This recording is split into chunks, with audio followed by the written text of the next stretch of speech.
Balai Besar Kekarantinaan Kesehatan Denpasar memperketat pengawasan pintu-pintu masuk ke wilayah Bali dalam mengantisipasi penyebaran hantavirus.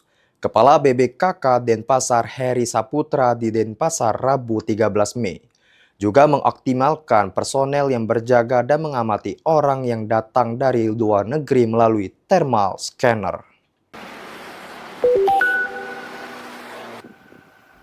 Balai Besar Kekarantinaan Kesehatan BBKK Denpasar memperketat pengawasan di pintu-pintu masuk Pulau Dewata dengan mengoptimalkan personel untuk mengantisipasi penyebaran hantavirus.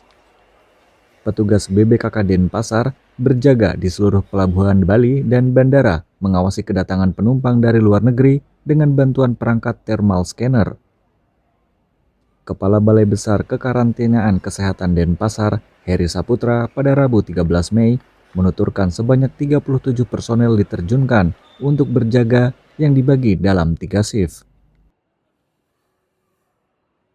Jadi kita kan kapal pesiar banyak juga ke Bali kan, dari benua terutama ya, kemudian di Celukan Bawang, itu kita siapkan petugas yang selalu akan melihat kondisi kapal, ya dia akan naik, selalu akan melihat, akan dia lihat dapurnya, ada tikus atau enggak, akan dia lihat sekitarnya gitu kan. Rawan tikus itu ada di dapur biasanya, kan dia cari makan ya, tapi kita selalu itu ya, jadi pengawasan itu selalu. Jadi kalau ada kapal datang, petugas kita biasanya akan melakukan screening gitu ya.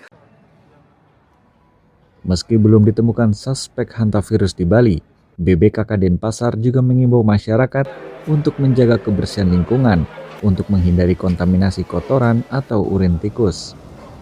Dari Denpasar, Bali, Rita Laura, Kantor Berita Antara mewartakan. Kondisi serius setelah dievakuasi lebih dahulu. MV Hondius